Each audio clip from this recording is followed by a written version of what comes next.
Crimson Sky. In Episode 9 of Shōgun, there is a stark difference between how Mariko looks in a flashback and how she looks in the present day. 14 years before the present day, Mariko made her third attempt to commit suicide. After her father doomed his entire bloodline, albeit Mariko, who was the last remaining one, she lost all hope. If not for the meeting with Father Martin all those years ago, Mariko would have already been dead. As Yabushi's ship approaches Osaka, John suspiciously inquires about Mariko's purpose for making the trip. She is coy and succinct in her reply, warning John that he is to remain close to the party on Yabushi's instructions.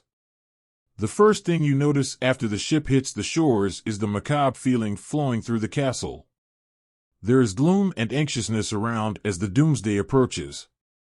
Yabushi instructs John to be with him when they meet Ishido the next day to discuss their proposal. The Portuguese are also getting restless. Although Father Martin doesn't believe Toranaga isn't up to some good, his superiors are wary. They know the threat Toranaga poses with his cleverness and wit.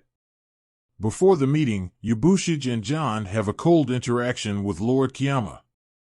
He is intent on offering John to the Portuguese, but Yabushi maintains that John is his prisoner.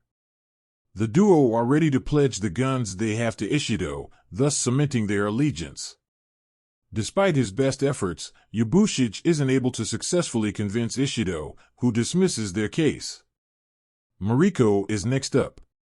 The crowd gathered at the meeting is steeped in anticipation to listen to her. Mariko begins by acknowledging Lady Okiba, who sports a smile as she sees her old friend. They reminisce about the time they spent together, including an invitation to Mariko to compete in a poetry competition organized in the late Daeon's memory. However, Mariko stuns everyone by rejecting it. She also explains that she will leave the castle the next day with Lady Kiro and Lady Shizu. They will go back to Edo to be with Toranaga. Mariko is abrupt with her words and tenor. This provokes Ishido, who doesn't let it slip. He instructs Mariko to remain in the castle until Toranaga is summoned in a few weeks' time. In astounding fashion, Mariko rejects Ishido's instruction and declares herself to be the liberated heir